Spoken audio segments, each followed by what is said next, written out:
ভিকি, কালকে কোথায় ছিলে? কাল একটা পার্টিতে ছিলাম। এগুলো ওই লোকগুলোর স্টেটমেন্ট আর সিগনেচার, যারা কাল রাত 9টা থেকে 3টে অবধি আমার ক্লায়েন্টের সাথে ছিল। টাইম তো আমরা জিজ্ঞাসা করিনি।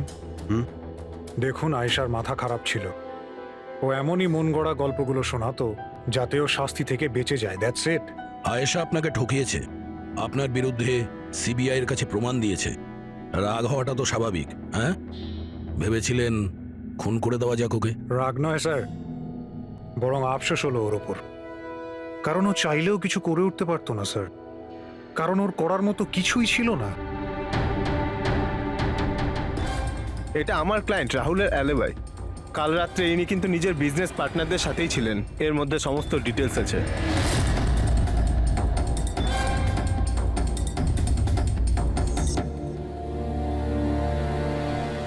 আমার মনে হয় না যে আপনাদের কিছু জানার আছে বলে।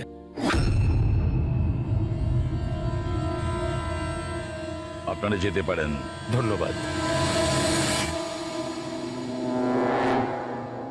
মার্ডারের সময় আমার ক্লায়েন্ট ফ্যামিলি ফাংশনে বিজি ছিলেন, আর এই হচ্ছে তার প্রমাণ। মিস আয়েশার কাছে আপনার বিরুদ্ধে প্রমাণ ছিল মিস্টার কুমার।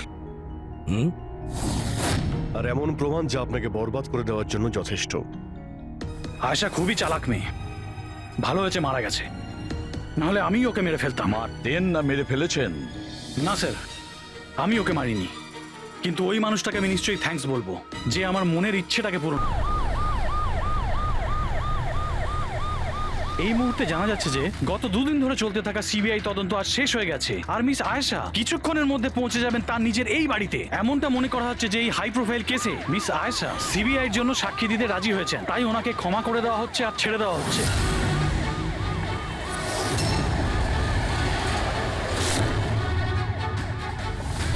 ম্যাম, এটা কি সত্যি যে আপনি সিবিআই এর জন্য সাক্ষী দিতে রাজি হয়েছেন? ম্যাম, পুলিশ আপনাকে নিজের থেকে সিকিউরিটি দিচ্ছে নাকি সিবিআই? ম্যাম, এটা কি সত্যি যে আপনার কাছে উপযুক্ত প্রমাণ আছে? আপনি কোর্টে সাক্ষী দিতে চলেছেন? ম্যাম, সত্যি ইনি হলেন মিস আয়েশা, যিনি এত কড়া নিরাপত্তার মধ্যে নিজের বাড়ির ভিতরে ঢুকে গেলেন কোনো প্রশ্নের উত্তর না দিয়ে।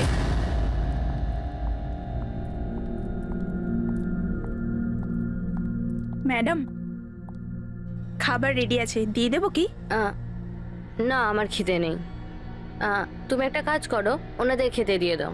হ্যাঁ ম্যাডাম। আমার খুব ভয় করছে। এ কি কথা বলছেন আপনি? কিসের ভয় পাচ্ছেন? ওরা যদি আমাকে মেরে ফেলার চেষ্টা করে? ম্যাডাম, আপনার কিচ্ছু হবে না। আপনার সুরক্ষার জন্যই আমরা আপনার সাথে আছি। আমি একটা কাজ করছি, প্রথমে উপরে গিয়ে আপনার রুমটা চেক করছি।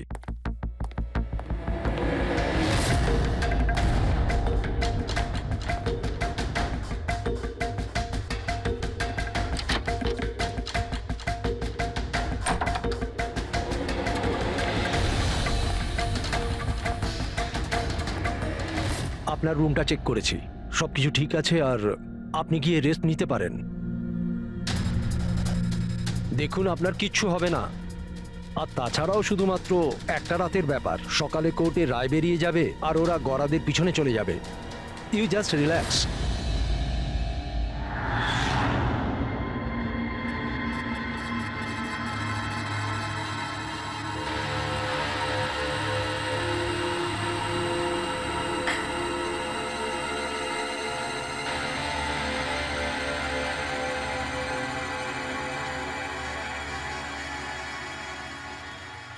ম্যাডামকে সুরক্ষিত রাখা আমাদের সকলের দায়িত্ব। ওপর থেকে স্ট্রিক্টলি অর্ডার আছে, তাই সারা রাত সাবধানে থেকো। Okay sir. ঠিক আছে?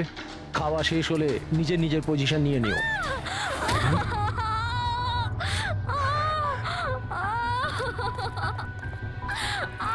ম্যাডাম! ম্যাডাম! ম্যাডাম! ম্যাডাম, দরজা খুলুন! ম্যাডাম, দরজা খুলুন! দরজাটা খুলুন ম্যাডাম।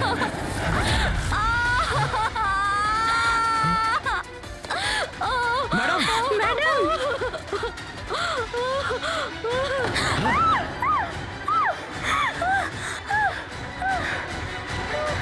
Oh shit!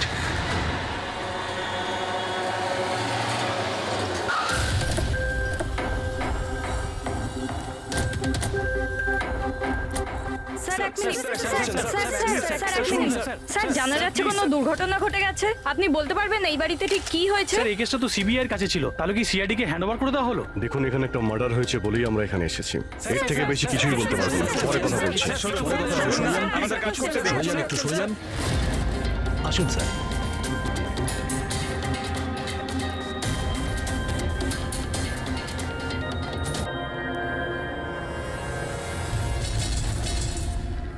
ওর মুখটা আর হাতটা তো একদম পড়ে গেছে। ওর কোনো চিহ্ন তো এই রুমে আর দেখতেই পাচ্ছি না। দেখে তো মনে হচ্ছে যে অ্যাসিড অ্যাটাক হয়েছে। হ্যাঁ দয়া, অ্যাসিড অ্যাটাকই হয়েছে। কিন্তু স্যার কোথাও তো পড়তো, জামা কাপড়ে বা নিচে কোনো অ্যাসিডের চিহ্নই তো নেই। সেটা তো ঠিক। স্যার স্যার ইনি বাথরুম পড়ে আছেন, মানে স্নান করে বেরিয়েছেন, আর স্নান করার পর উনি এই ক্রিমটা লাগিয়েছিল। ওই ক্রিমটায় হাত দেবে না, ওই ক্রিমটাকে চেক করতে হবে।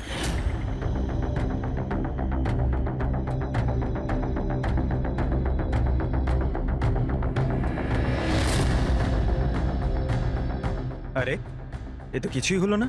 হবে পঙ্কজ, ওয়েট।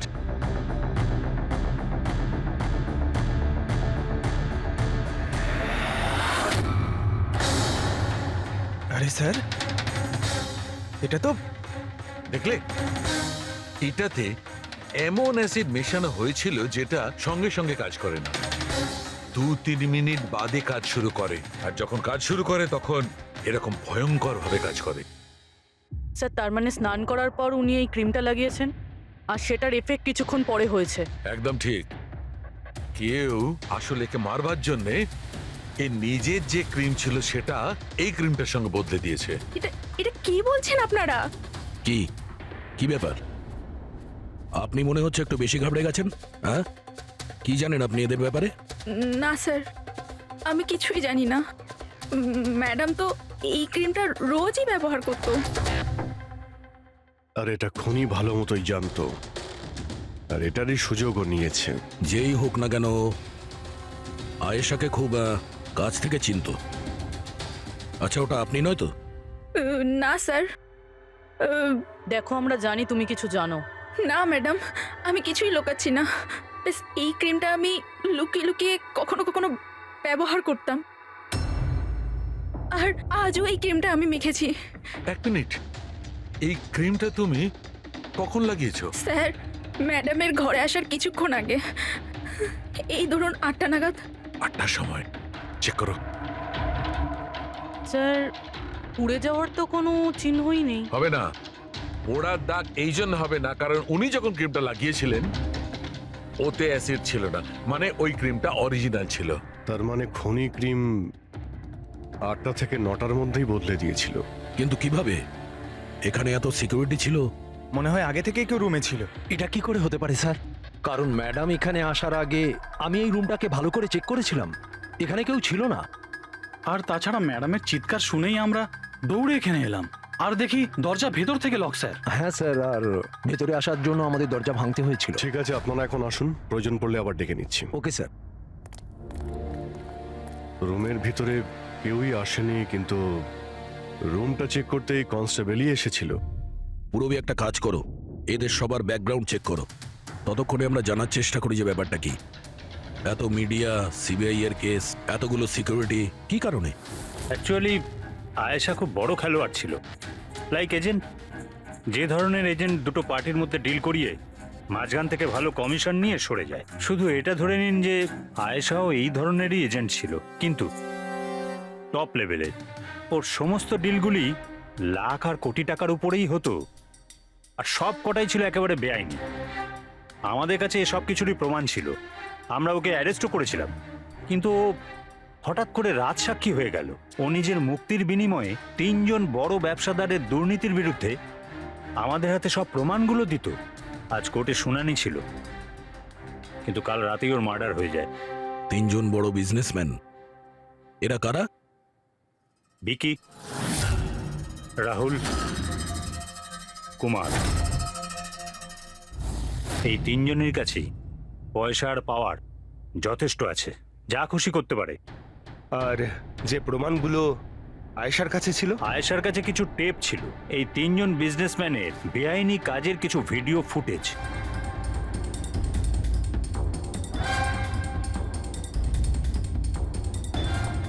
তার মধ্যে কুমারের একটা ক্লিপ আমাদের কাছে আছে।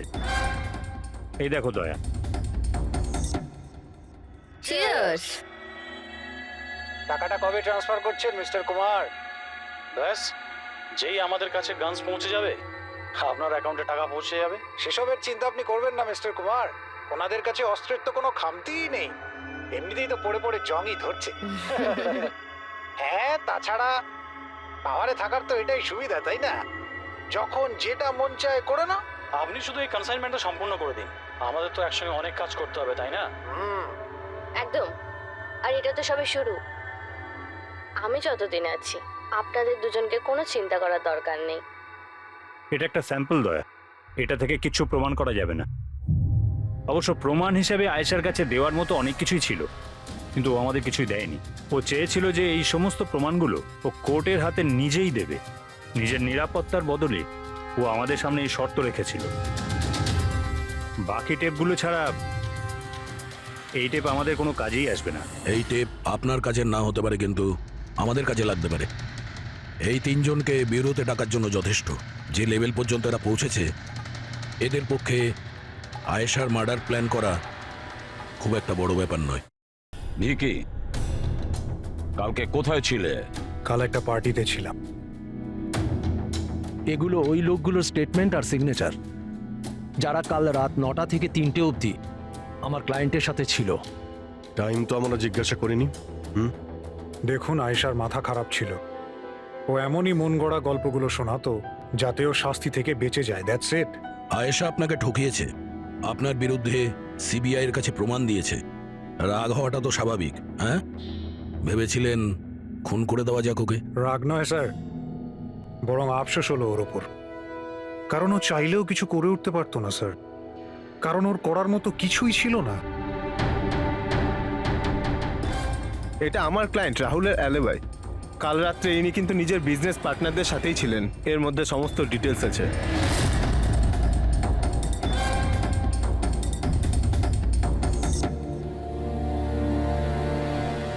আমার মনে হয় না যে আপনাদের কিছু জানার আছে বলে।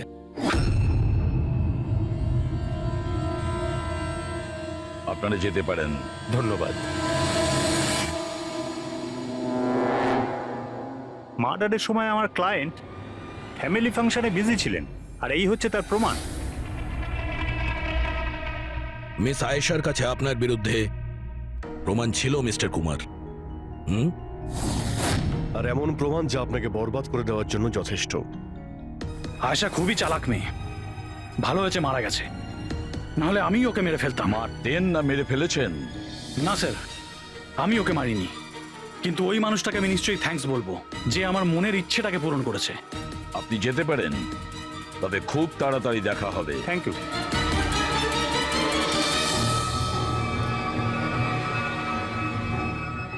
আপাতত আমরা কাউকেই অ্যারেস্ট করতে পারবো না। এখানে সবারই কোনো না কোনো কারণ আছে। স্যার, হ্যাঁ স্যার, স্যার একটা কথা জানা গেছে।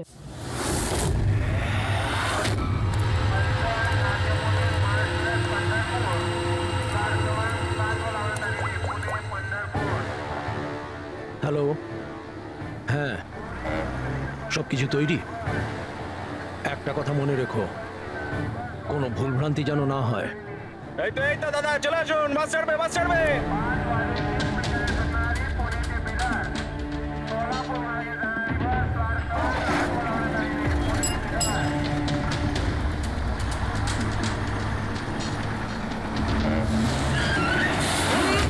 চাপ বাবা। আরে দাদা, কি হলো? বাস দাঁড়ালো কেন? আরে বাসের সামনে কেউ গাড়ি দাঁড় করিয়ে দিয়েছে দাদা। মাঝ রাস্তায়?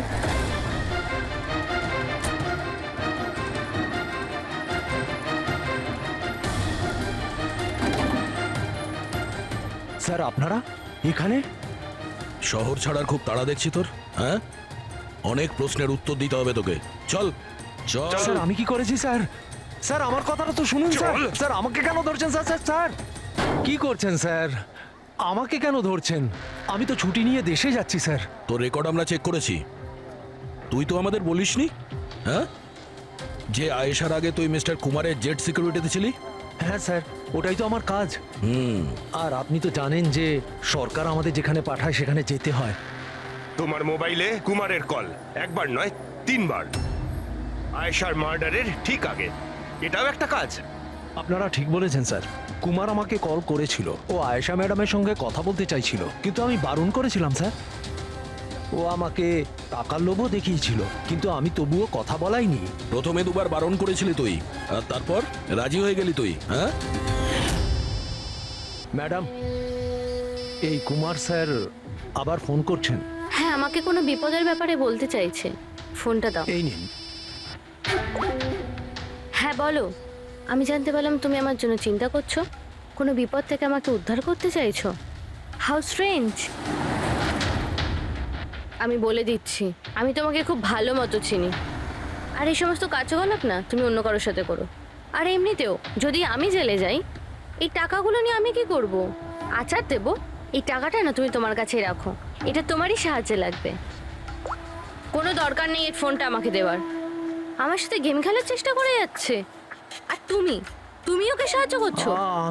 আমি কোথায় ম্যাডাম? আপনাকে সাহায্য করছিলাম তো। ঠিক আছে থাক, শুধু এইটুকুনি জেনে রেখো, তুমি যদি ওকে সাহায্য করো না, রক্ষা পাবে না। আমি সিবিআই কে বলে দেবো, যদি আমার কিছু হয় তাহলে সবার প্রথমে তোমাকেই অ্যারেস্ট করবে। তুই গেছিলি না আয়েশার ঘরে ঠিক ওর রুমে ঢোকার আগে? ওর বিউটি ক্রিমটাকে অ্যাসিড ক্রিমে বদলাতে খুব বেশি সময় লাগেনি নিশ্চয়ই, তাই না? এ আপনি কি বলছেন স্যার? আমার কথা বিশ্বাস করুন, আমি সত্যি বলছি। যদি তুই সত্যি কথাও বলিস না, তাহলেও এই কেস যতক্ষণ না সলভ হচ্ছে তুই আমাদের হেফাজতে থাকবি, বুঝলি? এখন চল, নিয়ে চল ওকে, চল চল। আরে স্যার স্যার স্যার আমি কিছু করিনি স্যার, ছেড়ে দিন স্যার, প্লিজ স্যার। হ্যাঁ পুরবি, বলো। স্যার, ওই ফুটেজটা যেটা ও সিবিআই কে পাঠিয়েছে, সেটা ওই ঘর থেকেই শুট করা হয়েছে যেখানে ওর খুন হয়েছিল। তার মানে আয়েশার বেডরুমে? হ্যাঁ স্যার, ওরই বেডরুমে। আসলে এই ফুটেজটা 1 বছর আগের। ফার্নিচার বদলানো হয়েছিল, তাই বোঝা যাচ্ছিল না। Are you sure? স্যার 100%। এটা সেই ঘরটাই। হ্যাঁ, একটা ভাইটাল ইনফরমেশন দিলে Purbi. Thank you so much. Purbi বলল যে আয়েশা মিনিস্টার আর মিস্টার কুমারের স্টিংটা ওই রুমেই করেছে। আর যদি এটাই হয়, ক্যামেরা ওই ঘরেই কোথাও লুকানো আছে, তার মানে ক্যামেরা এখনো ওখানেই আছে।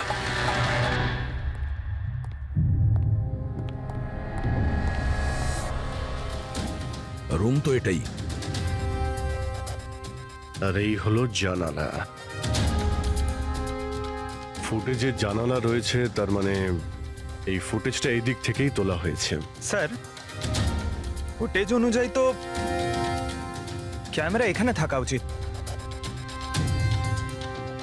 না ভাই, এতটা হাইটে না, ক্যামেরা আই লেভেলে ছিল, আর সেই হিসেব অনুযায়ী এইখানেই কোথাও হওয়া উচিত। আচ্ছা, ওই আয়নার ভিতরে নেই তো? আরে ওই যে আয়নাগুলো থাকে না, যার একদিকে দেখা যায় আর একদিকে দেখা যায় না। ভাই তাহলে তো জানতেই পারা যাবে। কি করে স্যার? তুমি ওই ফিঙ্গার নেল টেস্টের কথা শোনোনি? যে কোনো অচেনা জায়গাতে বা ট্রায়াল রুমে ড্রেস চেঞ্জ করার আগে এই টেস্ট করে নেওয়া উচিত, ফিঙ্গার নেল টেস্ট। তোমার যে নখ রয়েছে সেটা তুমি কাঁচের মধ্যে লাগাও, আর তোমার রিফ্লেকশনে যে নখ আছে আর তোমার যে নখ রয়েছে তার মধ্যে যদি গ্যাপ থাকে তাহলে সেটা আসল, আর যদি গ্যাপ না থাকে তাহলে সেটা নকল ওয়ান ওয়ে। যেমন এই মিররটা, এটা ওয়ান ওয়ে মিরর। যদি মিররটা ওয়ান ওয়ে হয় তাহলে তো এর পেছনে জায়গা থাকার কথা।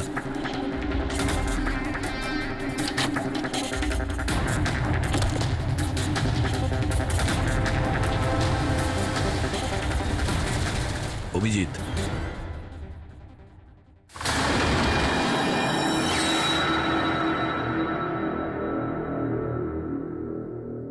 এখানে তো পুরো ফিল্মের সেটআপ লাগানো রয়েছে।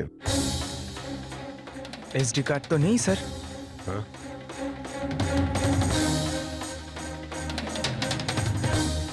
লকার খালি। স্যার মনে হয় টেপটা এখানেই রাখতো। এই জায়গা থেকেও বড় বড় লোকের কেলেঙ্কারি রেকর্ড করেছে, আর এই জায়গায় ব্যবহার করে খুনি ওকে খুন করে দিয়েছে। হতে পারে এই ওয়ান ওয়ে মিরার দিয়ে ওকে ছটপট করে মরতে দেখেছে ও। স্যার, তার মানে আমরা যখন ওখানে লাশের সঙ্গে ছিলাম তখনও এখানে ছিল? আর আমাদের যাওয়ার পরে সুযোগ বুঝেও এখান থেকে পালিয়ে গেছে। তার মানে আয়েশা আর পুলিশের অনুপস্থিতিতে লোকটা বাড়িতে ঢুকেছিল হয়তো বাড়ির পিছন থেকে।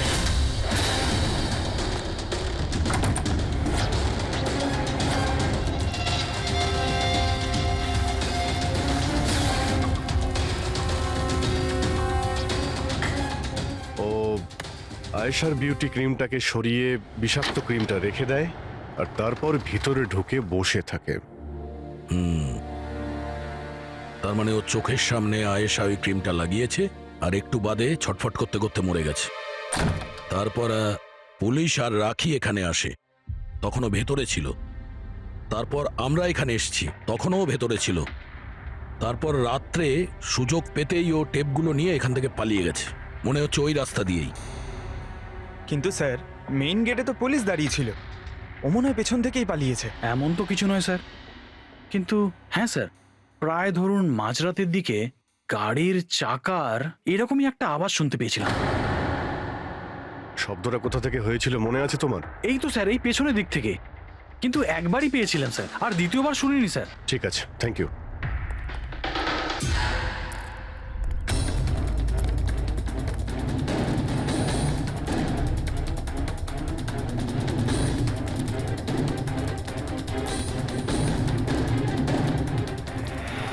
স্যার,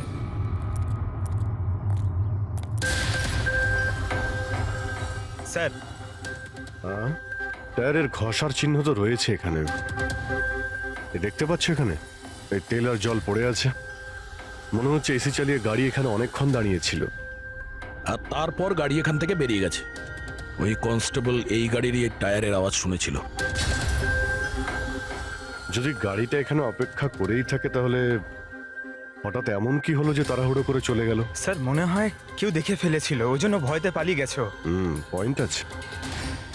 এখানে আশপাশটা জিজ্ঞাসা করে দেখি।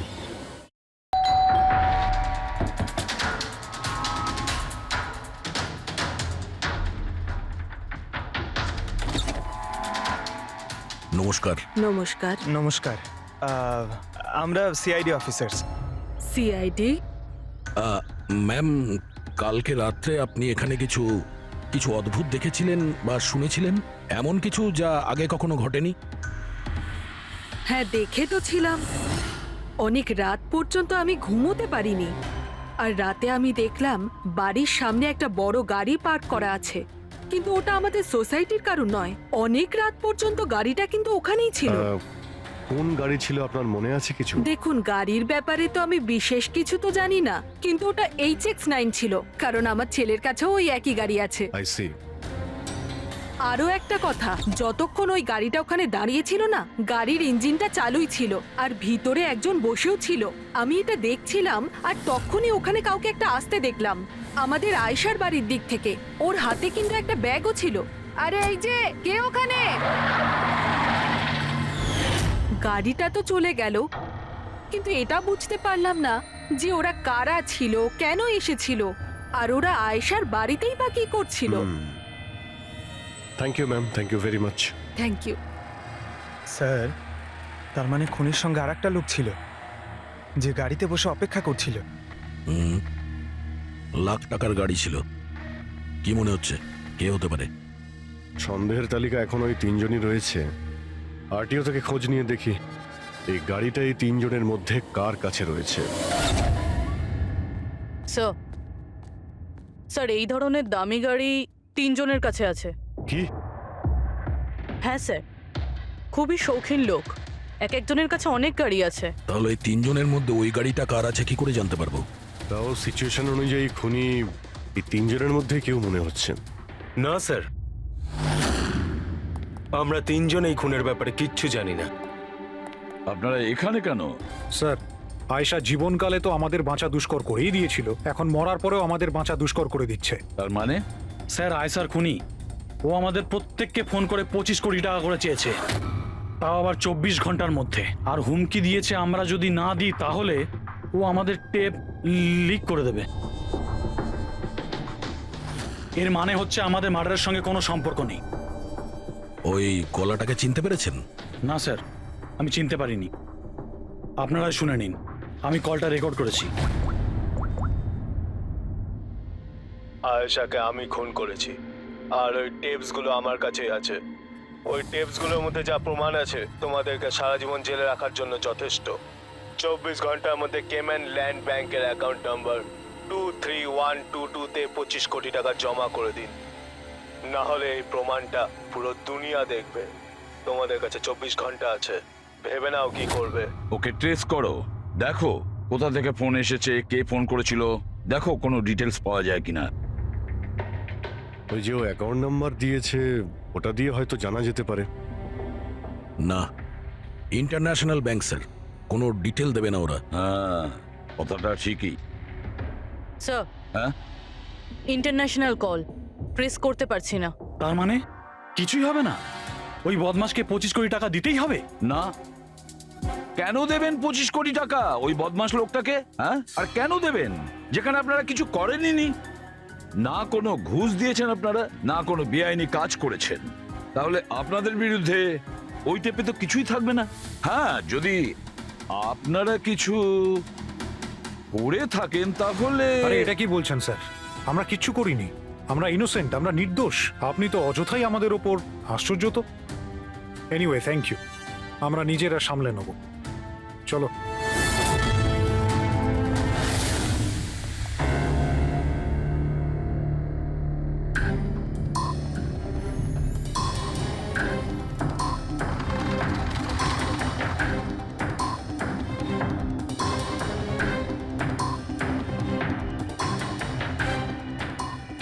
সারিকা, এই রুমটাকে খুব ভালো করে চেক করতে হবে।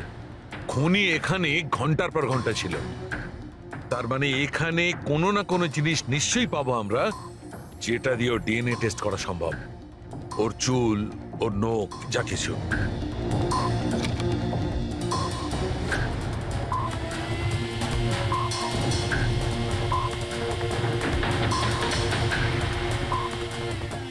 এক মিনিট সারিকা, হ্যাঁ, একটা ফোর্সেপ দাও।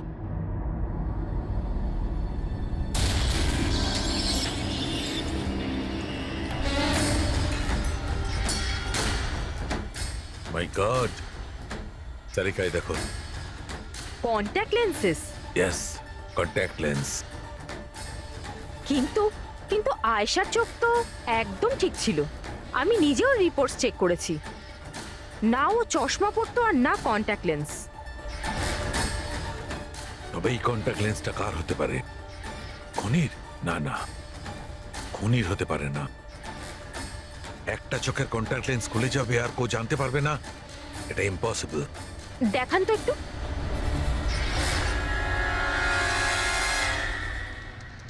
বেশ হাই পাওয়ারের লেন্স। High power lens? কিছু তো আছে এই রুমে। একে তো এই ঘরটা চারিদিক থেকে বন্ধ, কোনো জানলা নেই, কোনো ভেন্টিলেটর নেই। হ্যাঁ? ও ওহো, কি হয়েছে? সারিকা, তুমি জানো তো ওই কালার স্টেন কেমিক্যাল বানানো হয় যা দিয়ে ঘাম টেস্ট করা যায়? হ্যাঁ জানি। গুড, এক কাজ করো, তুমি কালার স্টেন কেমিক্যাল বানাও। খনি এখানে এই ঘরের মধ্যে ঘন্টার পর ঘন্টা ছিল, আর আমাদের অল্প সময়ের মধ্যে এত ঘাম হয়ে গেল। খনির তো খুব ঘাম হয়েছিল। ইয়েস, এই ঘামটাকে চেক করব, তার থেকে জানা যাবে যে খনি কোথায় ছিল, দাঁড়িয়ে ছিল না বসে ছিল না কিভাবে ছিল, সব কিছু। ওই র্যানসাম কলের কোনো মানেই হয় না, ওই কল বোগাস হতে পারে। হ্যাঁ স্যার, কারণটা আমাদের কেস থেকে সরানোর জন্য আর টাকা কামানোর জন্য। এই তিনজনের মধ্যে কেউ আয়েশাকে খুন করে আর ওই টেপটাকে চুরি করে, আর সে বাকি দুজনকে কল করে ব্ল্যাকমেল করছে। কিন্তু স্যার, সে কে? স্যার, আমার তো মনে হয় কুমার হতে পারে। ও ভীষণ রকচটা, যে কারো খুন করতে পারে। আর ওই বাকি দুজন, ওরাও কম যায় না স্যার। এই তিনজনের যেমন পয়সাও আছে তেমন ক্ষমতাও আছে এদের।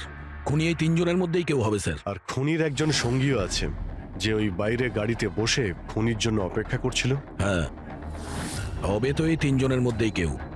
আর এমন একজন যে আয়েশাকে খুব কাছ থেকে চিনতো। এক্স্যাক্টলি, সেজন্য ও জানতো যে আয়নার পেছনেও আরো একটা রুম আছে, আর আয়েশা কোন ক্রিম ব্যবহার করতো সেটাও ও জানতো। স্যার এর মানে ওই গোপন জায়গার ব্যাপারে খুনি ছাড়া আর কেউ কিছু জানতো না। এক্স্যাক্টলি। তাহলে স্যার? তাহলে আবার কি করবে দয়া? ধরে ফেলো ওদের। ওদের প্ল্যানিং এই ওদেরকে ফাঁসাতে হবে।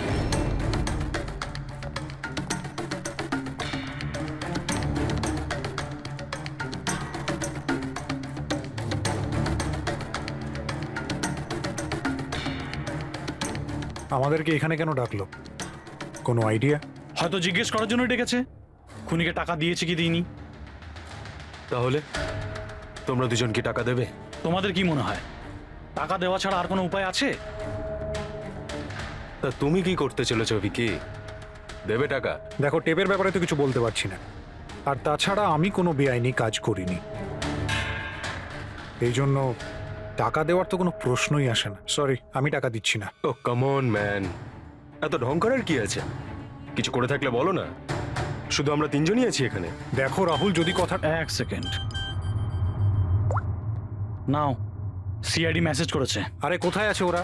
কি লিখেছে বল। কোথায় আটকে গেছে, আসতে পারবে না, ফিরে যেতে বলেছে। হোয়াট ননসেন্স ভাই, আমরা কখন থেকে এখানে বসে আছি, শুধু শুধু সময় নষ্ট করে দিল। এবার কি করবে? যাওয়া যাক, আর কি। চলো, কাম অন।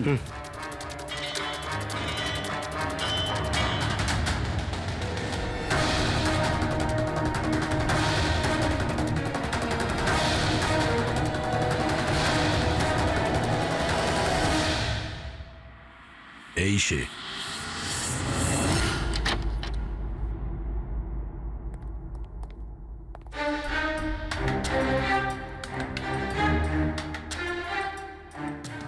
স্যার, ভিকি, তার মানে ও জানতো যে আয়নাটার পিছনে ক্যামেরা আছে? হ্যাঁ, বাকি দুজনের হয় এরা কিছু জানে না, না হলে আমাদের সামনে অ্যাক্টিং করছে।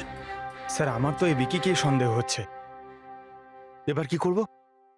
নজর রাখা যাক এর উপর, কোনো না কোনো ভুল নিশ্চয়ই করবে। হ্যাঁ সারিকা, কালাস্টেন কেমিক্যাল রেডি। ঠিক আছে, চলো।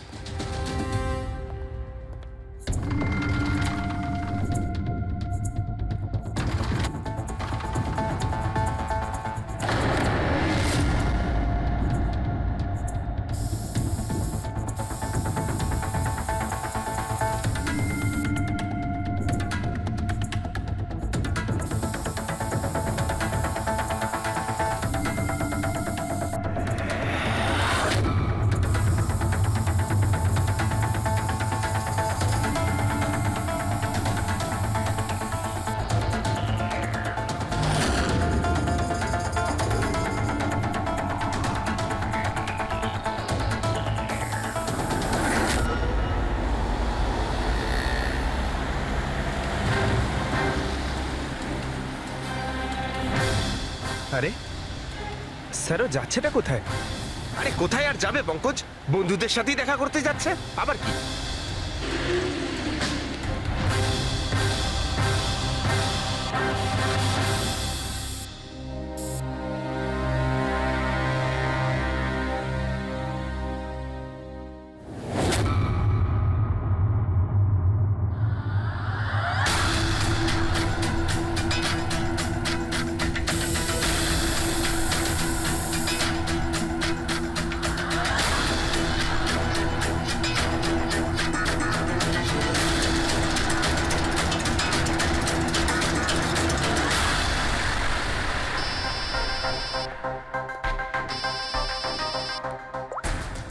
হ্যাঁ সারিকা, বলো। গুড, কিছু পেলে? মেঝেতে? মেঝেতে শুয়েছিল? মেঝেতে কেন? ওকে ওকে, ঠিক আছে সারিকা, আমি তোমাকে পরে ফোন করছি, বাই। ওই 2 দিন আগে আমি 1124 লাস্টটা এনেছিলাম। হ্যাঁ স্যার, কোথায় ওটা? ওর মুখটা দেখতে হবে। এই যে স্যার।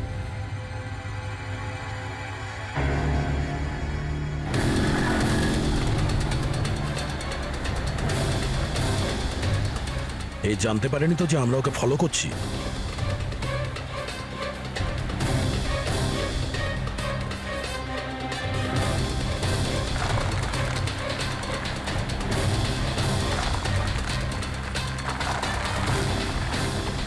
স্যার, এটা সত্যি সত্যি বাড়িতে ঢুকে গেল। ভেবেছিলাম ও কোনো বন্ধুর সাথে দেখা করবে। হ্যাঁ অভিজিৎ। কি? ডক্টর সালুকে বলে দিয়েছেন যে খুনি কে?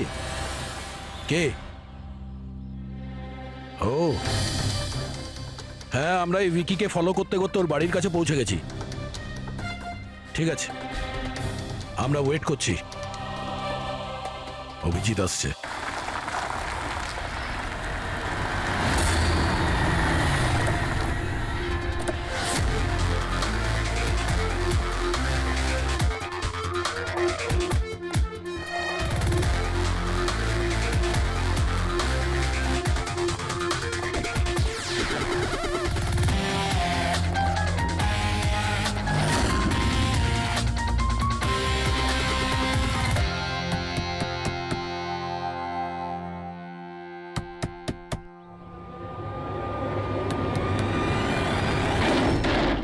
এক মিনিট, এটা কি করছেন আপনারা? আরে এটা কোনো ভদ্রতা হলো কারো বাড়ির ভিতরে ঢোকা? একদম বাজে কথা বলবে না।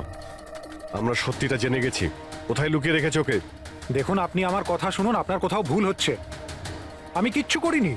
আমি না আয়েশাকে খুন করেছি আর না এখানে কাউকে লুকিয়ে রেখেছি।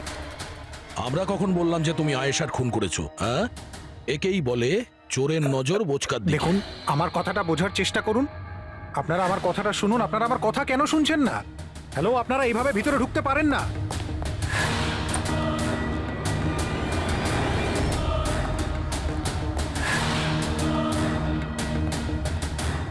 এখানে তো কেউ নেই। আমি বলছি আপনাদেরকে এখানে কেউ নেই, প্লিজ। আরে বন্ধ করুন এগুলো। এইভাবে ভিতরে আপনারা ঢুকতে পারেন না। Hello, excuse me. হ্যালো, আরে ওপরে কিচ্ছু নেই স্যার। আরে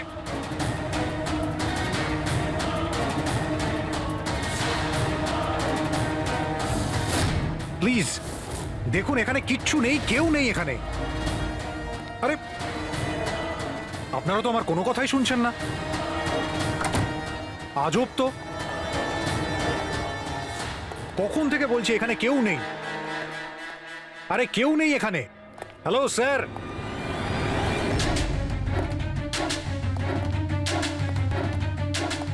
দেখুন আমার কথাটা শুনুন প্লিজ। শুনুন, দেখুন দেখুন আমি আপনাকে বলছি আমি আয়েশাকে খুন করিনি। প্লিজ আমার কথাটা বোঝার চেষ্টা করুন, আমি সত্যি বলছি। আমরা জানি যে তুমি আয়েশাকে খুন করনি। তাহলে আপনারা এখানে কি খুঁজছেন? 1 মিনিট, সব জানতে পারবে।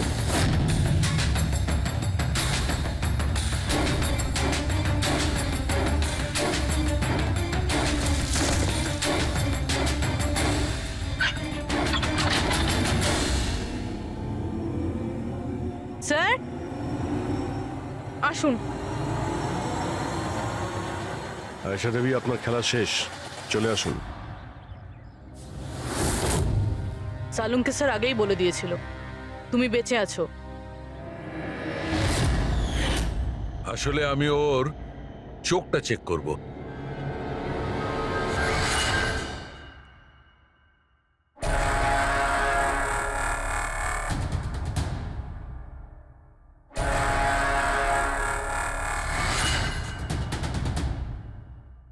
আমি যেটা ভেবেছিলাম সেটাই ঠিক। তুমি আসলে আয়েশা হতেই পারো না। তুমি তো সে যাকে ঘরের মধ্যে বেঁধে রাখা হয়েছিল। অন্য কোনো মেয়েকে আয়েশা বানিয়ে নির্মমভাবে ওকে হত্যা করেছো। কে ছিল ওই মেয়েটা? কি শত্রুতা কি ছিল ওর সঙ্গে? ওর সাথে কোনো শত্রুতা ছিল না। আমি শুধু আমার জীবনটাকে বাঁচাতে চেয়েছিলাম। আমি খুব ভালো করে জানতাম যে সিবিআইকে সাক্ষী দেবার পরেও আমি সুরক্ষিত থাকবো না। এই তিনজনেই কিন্তু খুব ডেঞ্জারাস। ওরা আমাকে ঠিক খুঁজে বের করে নিত, আর আমি ভয় পেয়ে বেঁচে থাকতে পারতাম না। তাই আমার সামনে একটাই রাস্তা ছিল, নিজের মরে যাওয়ার মিথ্যে অভিনয় করে সারাটা জীবনের মতো উধাও হয়ে যাওয়া। এই পরিকল্পনাটা আমরা দুজনে মিলে বানিয়েছিলাম। ওই মেয়েটা একটা স্ট্রাগলিং অ্যাক্ট্রেস ছিল। ওকে আমরা ইন্টারনেটের কোনো অনলাইন কাস্টিং এজেন্সি থেকে খুঁজে বার করেছি। রিয়া নাম ছিল ওর। ওকে এই জন্যই সিলেক্ট করেছিলাম কারণ ওর হাইট, ওয়েট সব কিছুই আয়েশার মতো ছিল। আমরা ওকে মিথ্যে মিটিংয়ের অজুহাতে বাড়িতে ডাকি, আর ওকে অজ্ঞান করে দিই, আর ওকে বেঁধে ওই গুপ্ত রুমে রেখে দিই।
তোমার প্ল্যান তো কার্যকরী হয়েছিল, তাহলে ফোন করে টাকা চাওয়ার নাটক কেন করলে? আমরা ভাবলাম যে আপনাদের এই তিনজনের থেকে মনোযোগ সরে যাবে, আর আমরা টাকাও পেয়ে যাব নতুন জীবন শুরু করার জন্য। প্রয়োজনের থেকে বেশি চালাকি আর লোভ তোমাদের নিজেদের জালেই ফাঁসিয়ে দিয়েছে।